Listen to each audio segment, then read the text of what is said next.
Welcome, mortals, to the Beautiful Dead podcast. If you've come to this channel, you should stay for several reasons. One, you love vampires. This is a vampire podcast where we break down movies, TV shows, and books about vampires. We talk about the universe that's been created, how are they made, what rules do they have to follow, and more. Every once in a while, like October, I set aside the fiction and talk about all things vampire. 2, you have a podcast or would like to have a podcast and want to see behind the scenes of recording one. I edit out very little, so you will get to see mistakes and interruptions and learn along with me. Or 3, you're a fan of the podcast and you just want to watch me record it live. Or you like my books and you can't get enough of me. So, if you're still here, I promise it's due to your own free will, and I have not used my powers to keep you here. Now, watch the title cards and listen to the music along with the podcast. I'm gonna go get a bite, and I'll meet you back here, nice and full.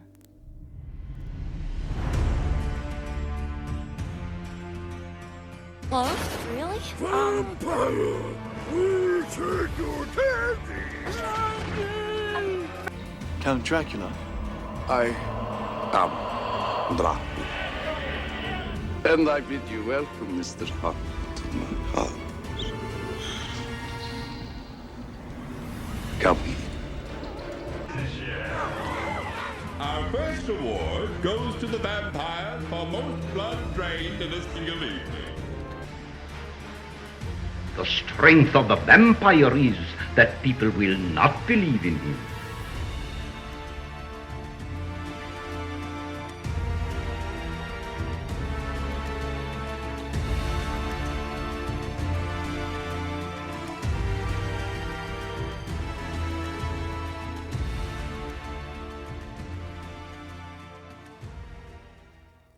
Good evening, my fellow vampire lovers. The sun is going down, and you know what that means.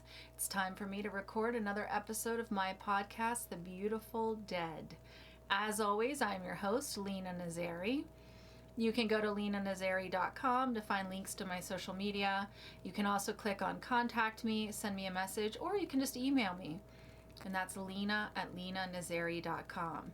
I try to remember to say this to everyone. Yes, that is me responding. So if you are messaging me on social media and I have not responded, it is probably lost somewhere. Sometimes if we're not currently friends or it's the first time you've reached out to me, it will block it as hidden requests. So, email really is the quickest way to get to me, but I know that's for the old people. So if you want to reach out to me on social media, just be patient or try again. We have a release date for Reese. Reese is coming out Tuesday, June 11th. It is currently on pre-sale on Amazon, Barnes & Noble. I don't know where else. Those are the only two I know for sure.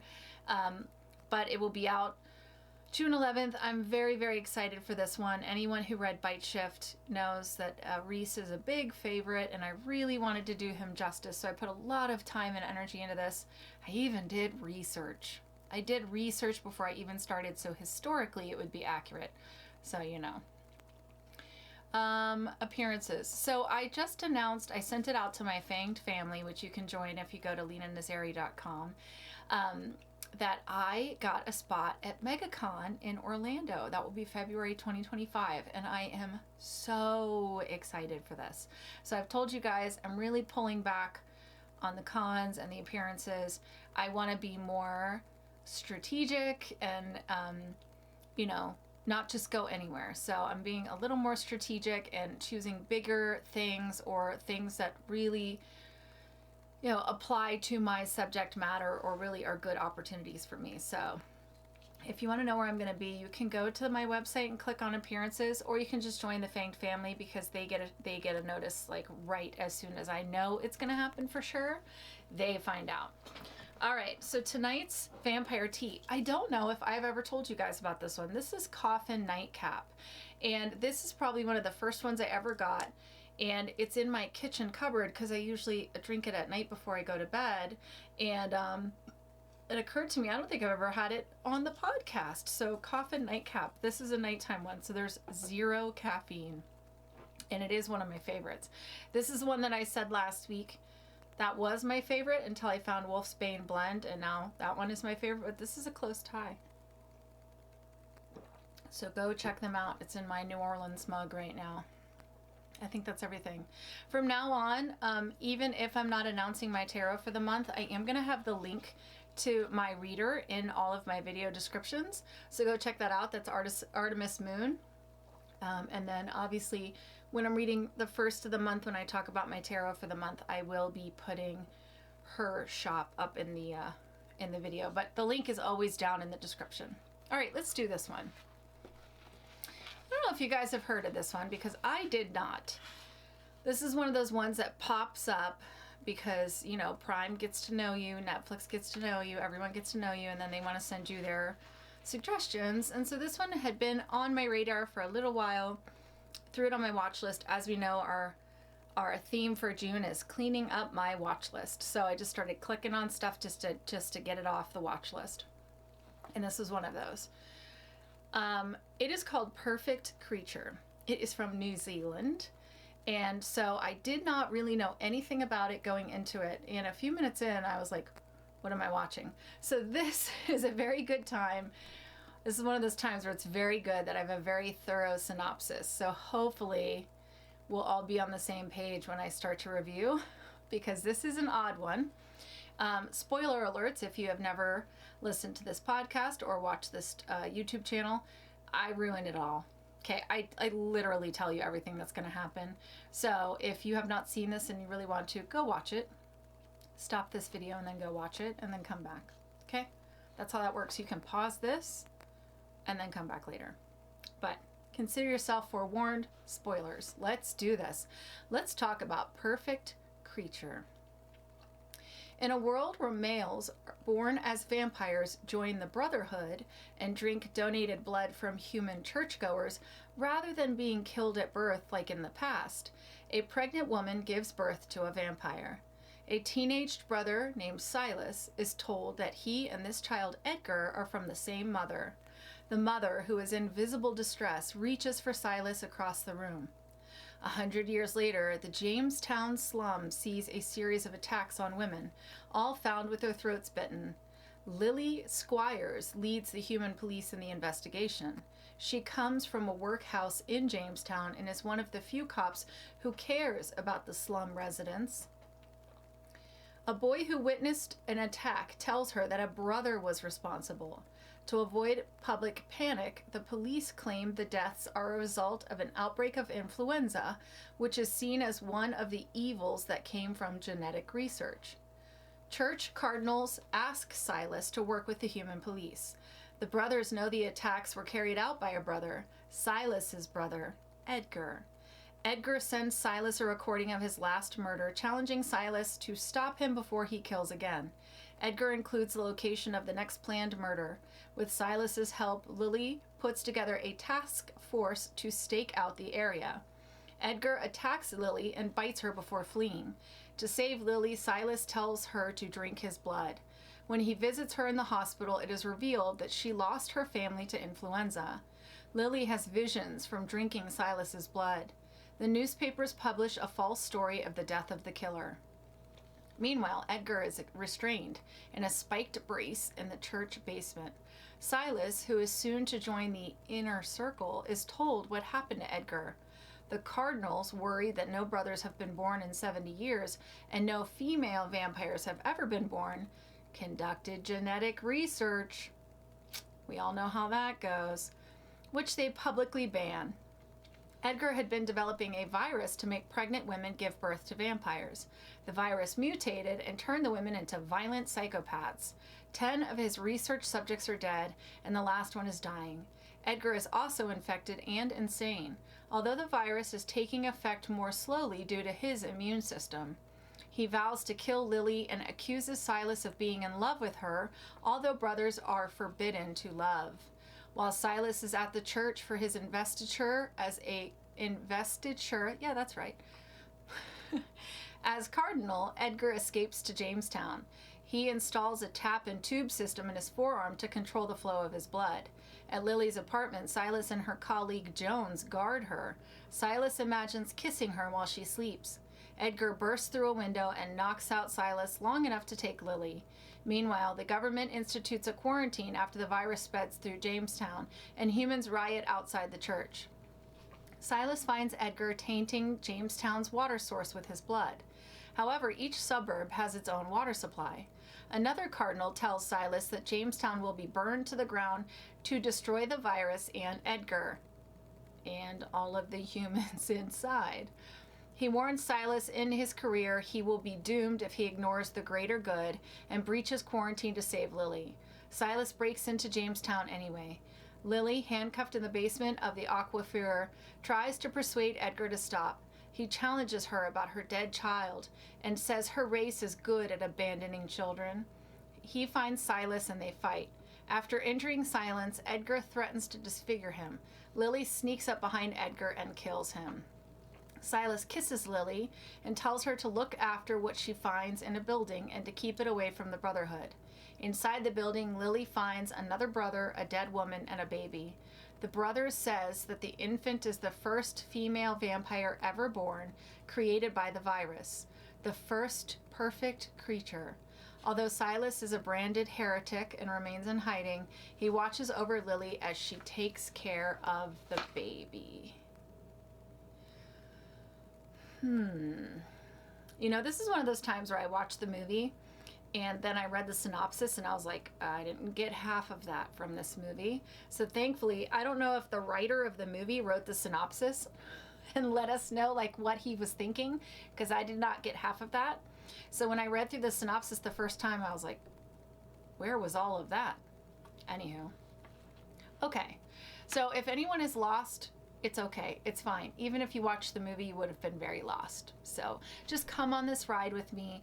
I'm going to tell you all about it, and then we're going to go ahead and close this chapter, all right? Yeah, that's the plan. All right, let's do it. Vampiric crossovers or references. So Dougray Scott plays Silas, and he was Norman Godfrey in Hemlock Grove. So if you remember, go all the way back to the first season of the podcast. I haven't done it on the YouTube channel. First season of the podcast, before I even really knew what I was doing, we talked about Hemlock Grove and with Mr. Bill Skarsgård. And yeah, Dougray Scott played his uncle, and then he was the head brother in this one. Trivia, I love this. So originally, Mr. Jonathan Rhys-Meyers was supposed to be in this movie, but he had to back out due to other obligations. And so for those of you who don't know, he, in the 90s, a younger version of Jonathan Rhys-Meyers, I will put it on the screen for you, is the physical inspiration for Soren in my books. So when I saw that, I was like, oh, how fun. And then, of course, Jonathan Rhys-Meyers would go on to play Dracula in the 2013 version that we did last month. No, sorry, in April, because May I took a break. The vampire world is a very small and very special one. I love it. I love when there's little crossovers like that. Okay, let's go ahead and break down our vampire universe, the universe of perfect creature.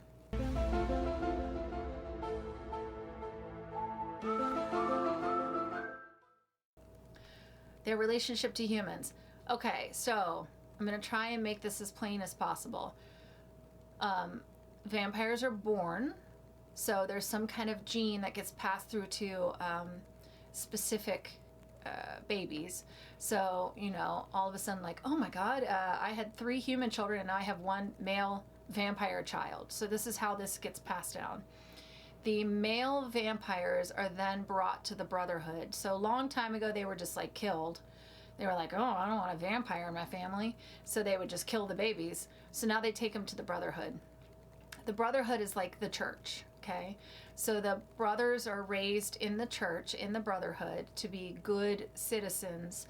And then the humans like go and worship at these churches. And one of the things that they donate, instead of tithing money, is tithing blood that the brothers can then live off of.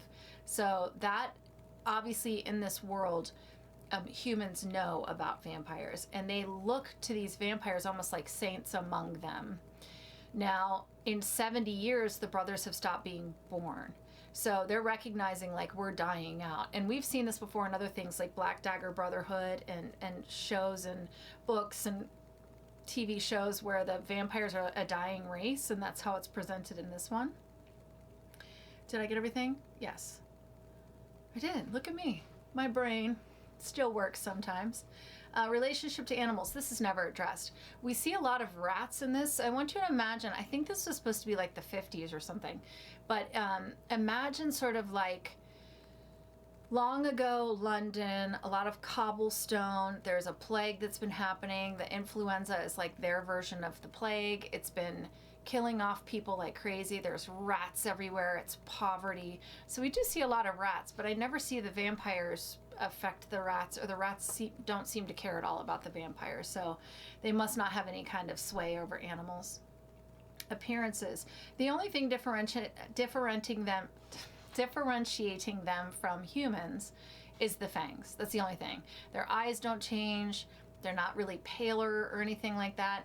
The only thing are those fangs. Now the fangs, I am going to try and post a picture on the YouTube channel. The infants are born with these two very sharp canines. As adults, we see the fangs. They come and go, so they must be retractable. Some of them come to a very, very fine, long point, almost like thorns. So I'll try and find a good picture for you. But they almost look like they start to come down, and then they get real small, and then they're like little thorns at the bottom of their canines. Blood. Yes, they do drink blood. I already talked about how like they get blood donated to them. They're not supposed to be out just eating people, but you know, obviously when Edgar goes crazy, he does start to do that. And then their blood heals humans. But then once Edgar is infected, his blood infects humans. So I just want to be clear that I'm really just talking about the brothers when I'm breaking down the vampire universe. I will touch a little bit on what happens when Edgar starts to share his blood. I want you to just think of them as like minions. So they're humans that get turned into quote unquote vampires from the blood, but they're really just full of virus, and they almost become like animalistic, and they're almost like minions. They're definitely the lesser vampires in this, and we don't get to see very much of that, so I'm not going to touch on that too much. They do not eat food. They can be in the sunlight. We never see anything about like garlic or anything like that. Holy items, clearly not an issue, right? Because they live in a church. We see them around plenty of holy items. So what are the rules for our vampires in this universe? The vampires are part of the Brotherhood. They are not allowed to feed off humans who are unwilling. And the humans are actually like told, like, don't feed a brother. We will never attack you. We will never feed off of you. So they're only supposed to feed off of this donated blood. They can enter residences without invitation. They do cast reflections in mirrors. The only other rules in this universe aren't because they're vampires. It's because the brothers have placed the rules on themselves. I don't think the vampires in their nature are really bound by anything. But the brothers, as we see in a lot of religious institutions, have bound themselves in their own rules and red tape. Powers. Okay, so they have heightened senses, agility, and speed. I don't know about their aging. We can talk a little bit more about that in the next section. They do seem to heal very quickly, but they don't have like mind control. You know, they can't fly or anything like that. So there's just sort of like this higher level of human being is basically what they are. Okay, so how are they made? As I explained, in this world, the vampires are born, and it is described as a mutation in the DNA that only affects males. They're brought to the Brotherhood. The Brotherhood, ostensibly, is good. They provide charity to the humans around them. They are working on finding cures to the flu in the surrounding areas. And this flu is killing many, many people. And the brothers are teaching everybody the flu came from, you know, people tinkering with science, people carrying out genetic experiments, and that's why they are banned in this world. Then we find out that the brothers are actually shocker, still doing experiments. You know, they are telling all the people around them they can't do it, but they themselves are doing it. And this is how this vampire virus is created. It makes Edgar crazy. Then his blood is shared with humans, which turns them into these sort of animalistic vamps, which we're going to call minions. One of those maid vamps was pregnant, and then she gives birth to the first female vampire. Now, the thing I wanted to touch on about powers is their aging. I don't know. So, obviously, they're born infants. So, they grow into adults. But then once they're adults, do they stop? Do they like hit 25 and then live forever at 25? Or is it like every human year, you know, the vampires live 100 years? Or like, how does that work? So they never really explain any of that. We just see vampire babies and then vampire men. So they don't explain anything. Very frustrating. All right, heartbeat or breathing. This is never addressed. How do they die? So we see a few of the minions die in a variety of ways, but let's talk about the born vamps. Because again, I look at those minions as just like filled with a virus. So if you'd ever seen 28 Days Later, are they zombies or are they just filled with a rage virus and they're humans that just are now very, very sick? I don't know. We only see one of the Brotherhood die. And when she stabs him, she like comes up from behind and she stabs him in the back of his neck, severing the spinal cord. But it's like a steam gun, which I'm like, obviously, I don't know if, I'm sure this will shock everybody, but I don't like work in the mills. Like I don't work plants and stuff like that. I don't know what this thing is. But it's like a gun, but steam comes out of it. So she stabs him through the back of the throat, and then there's like steam coming out of it, and then he drops. So we are going to assume, I'm going to use my nurse brain and my vampire brain and tell you that severing the spinal cord is the way to kill these vampires, much like beheading. Good, or are they bad? You know what? Sometimes I'm like, why did I even add this question to the breakdown? Because it turns into an ethical discussion. But like so many things that we talk about, the brothers can choose if they're going to be good or they're going to be bad. Being a vampire does not inherently make them good or bad. They can choose what they're going to do with that. So we see Edgar, who, you know, arguably he's sick. So can he control what he's doing? I don't know. We see Silas, who obviously is good. He's choosing to be good. He's pushing against the Brotherhood. He's doing what's right. He's protecting humans. He's fighting. And then the Brotherhood, you know, not great people. So in public, they're very good. They're saintly, but behind the scenes, we see that they're actually very bad. This is why I got to be careful because, man, I do not want to open an ethical can of worms here. So we are going to move on and distract you with everybody's favorite part, which is the ratings. And we're going to go backwards this time. So how sexy or alluring are the vampires of Perfect Creature? I don't know. Are those brothers hot? I'm going to tell you right now. I'm going to save you the wait. 1 out of 10 onks for sexiness and allure. And the only reason that they get the 1, as you all know on this podcast, the 1 honorary vamp point, you just get 1 point for being a vampire. And that's it. So I'll tell you, they're very stuffy, very buttoned up. This is not Eric North and everybody, okay? They're not going to seduce you and give you the night of your lives. When he imagines kissing this human, just kissing her, not even like a steamy kiss, just like he gets all flustered and oh my God, he's like a 12-year-old in history class who had his first boner. And I was like, oh my goodness, he's all bent out of shape over imagining a kiss, not even a real kiss, just imagining it. They have zero allure, and there's no proof that they even care about sex. For all I know, they are asexual, and being this mutation in the DNA actually makes them not want sex. So I don't know. Maybe that's why they're dying out, right? Because one of the downsides to this genetic mutation is that you don't get horny. So whatever is plainer than vanilla, that's what these vampires are. I would see this vampire and a bowl of vanilla ice cream and be like, oh, vanilla ice cream. Yeah, moving on. How scary or evil are the brothers, aka the vampires, of Perfect Creature? So they are clearly very strong, very fast, very agile. They can be in the sun, which you guys know how much Lena hates that, but they can be in the sun. So that means they're not bound by the sun, so they can come get you in the daylight should they want to. They need blood, but they have plenty of donors. So the brothers are like, I wouldn't call them mid, I would call them below mid, okay? 4 out of 10 stakes to the heart. And even that kind of feels a little bit high to me.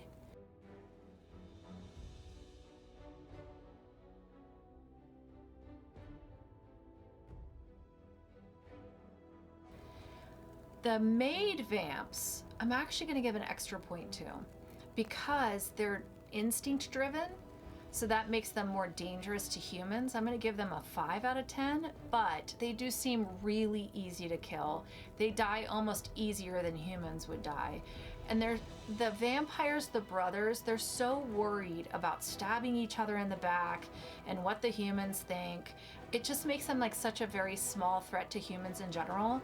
Honestly, in this scenario, in this movie, the flu pandemic was the scary thing. It was like, if you watch, like, they had snot and they were all red and they were hacking and they were like bodies on top of each other living in nastiness and rats, and I was like, oh God, I am way more scared of that flu than I am of the vampires. And that's not me having PTSD because of COVID. I'm sorry to the podcast listeners, I keep knocking into the mic. I forgot to do my tropes I love and tropes I hate. I think you guys are gonna know what I'm gonna talk about. Tropes I hate. I hate when vampires can be in the sunlight. We have talked about this. They do have fangs, so you gotta give them that. You know, I hate a vampire that doesn't have fangs and is in the sunlight. And I'm looking at you, Edward Cullen, and also Matthew from Discovery of Witches. I'm looking at you. But at least these guys have fangs. But I hate when they can be in the sunlight. I do love the idea of a born vampire. I think it's complicated. And you guys know, we've talked about this, I love a classic embrace. You give me blood, I take your blood, we get sexy, sexy, I'm a vampire.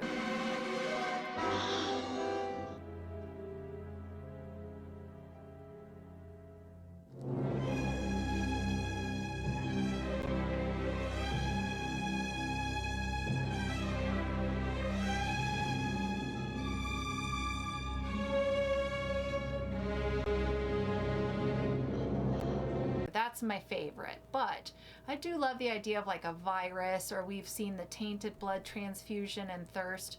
Interesting ways to create vampires. I'm down for that. I'm down for people being creative. Tropes I love. I'm doing this on the fly here. I don't have notes, so I'm thinking about the movie. I love the idea of like the vampires are a part of a religious institution and using religion as the ultimate evil. I love that trope. And we see that outside of vampire movies, right? But when they use the church to represent the ultimate evil, I always love that. You know, and again, I think we all know that's my personal issue.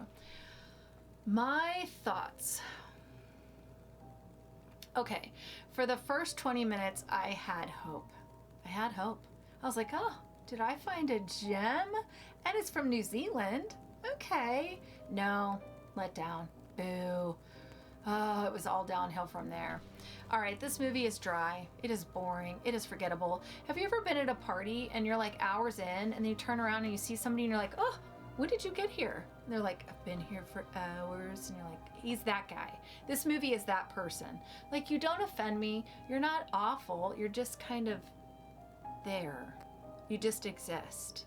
And I don't mean that like, I don't mean to be shady with all of that. You know, this is a podcast where I review movies and I'm just giving you my honest review. It just was like a guy in some khaki pants and a polo who's been there for hours and you didn't even notice. That's what this movie was like. I do think there is a bigger discussion here to have about genetic testing, about the pandemic, about organized religions. But this is a vampire podcast, ladies and gentlemen. This is where I use a chance to not be brainy and not break that stuff down. So we're not going to talk about all that. I'm going to try and finish this movie movie report. Yeah, that's what this is like. I'm going to try and finish this movie review, but honestly, it feels like a report. It feels like doing a book report on like a book you were forced to read, and you're like, I know I should like this because it's a classic, but it was actually kind of boring, and could you just give me a B so I can go sit down? Anywho, it ends in a way which is a little ballsy, where clearly they thought they were gonna have a sequel. It ends with him, like Batman-like. He's on like the side of a building up on a ledge and his like trench coat's flapping in the background. I wonder if this is the real ending or if this is just the way I'm remembering it. I don't care. I don't want to take this moment away from me, so I'm not gonna rewatch it. But he's like standing in the darkness on this brick ledge, the coat flapping behind him, looking into a window where she is like holding and rocking the baby. And you know that they thought there was going to be a second one that's all about the baby and him protecting the baby and fighting some new villain. But guess what? No sequel came out. Shocker. Oh boy. I can't even make my thoughts interesting. You know what? I'm just going to wrap this up. It's so boring that I can't even make the review interesting, so we're going to go ahead and move on. Next week, we are going to look at a horror comedy that was another one of those ones that Prime told me I should watch, and I threw it in my watch list. I didn't know if I should do it or not because the man in the front of this movie is controversial at the moment. Mr. Matt Rife was in a vampire horror comedy about a vampire who wants to be a stand-up comedian. It is called Don't Suck, and it is on Prime. And I'm going to subject myself to it to protect all of you because I love you so much. I will come back next week and I will let you know if you should go ahead and watch it or if I just threw myself on a grenade for you. I'm thinking it's going to be the latter, but maybe it'll surprise me. You never know. Listen, all of you, I love you. I'm so happy to be back. I want you to be taking care of yourselves. Get Reese on June 11th. In the meantime, I wish you wicked hugs and bloody kisses. Good evening.